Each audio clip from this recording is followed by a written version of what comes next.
তাদের সচেতন করার জন্য আমরা এখানে এক বছর না, আমরা প্রতি বছর এখানে দাঁড়াই।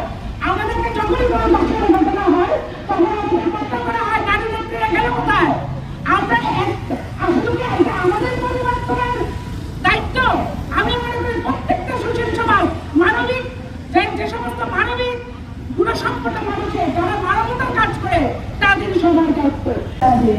বৈষম্য বিরোধী আন্দোলনের মাধ্যমে আমরা দ্বিতীয়বার স্বাধীন হয়েছি বলে আমরা দাবি করছি, কিন্তু আমাদের দাবিটা কি সঠিক? যখন এই বৈষম্য বিরোধী আন্দোলন শুরু হয়েছিল তখন নারীরা সামনে ছিল, নারীরা সামনে তারা এগিয়ে গেছিল, ব্যাংকের সামনে গেছিল, সবখানে তারা ব্যারিকেড ভেঙে এগিয়ে গেছিল।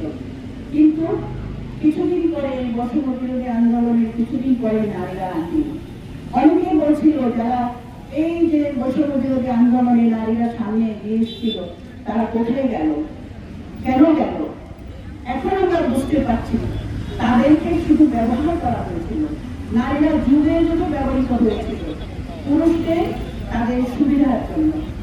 যখন তারা দাঁড়িয়ে গেছে তখন নারীদেরকে বসে ঘরে থাকো, হিজাব করো, বোরকা করো, পোশাক ঠিক মতো করো, পোশাক আমরা কিভাবে করবো, কোথায় করবো সেটাও আমাদেরকে ঠিক করে দেওয়া হচ্ছে।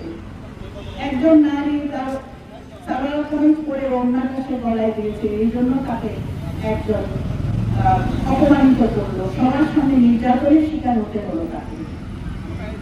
সবাই মিলে আমরা সোচ্চার হলাম কেন একজন নারীকে এভাবে অপদস্থ করা হবে তার পোশাকের জন্য। তখন স্লোগান উঠেছিল, উপদেষ্টার কাছে নারীরা দাবি করেছিল মুমিনদের বলুন তাদের চোখ নত রাখতে।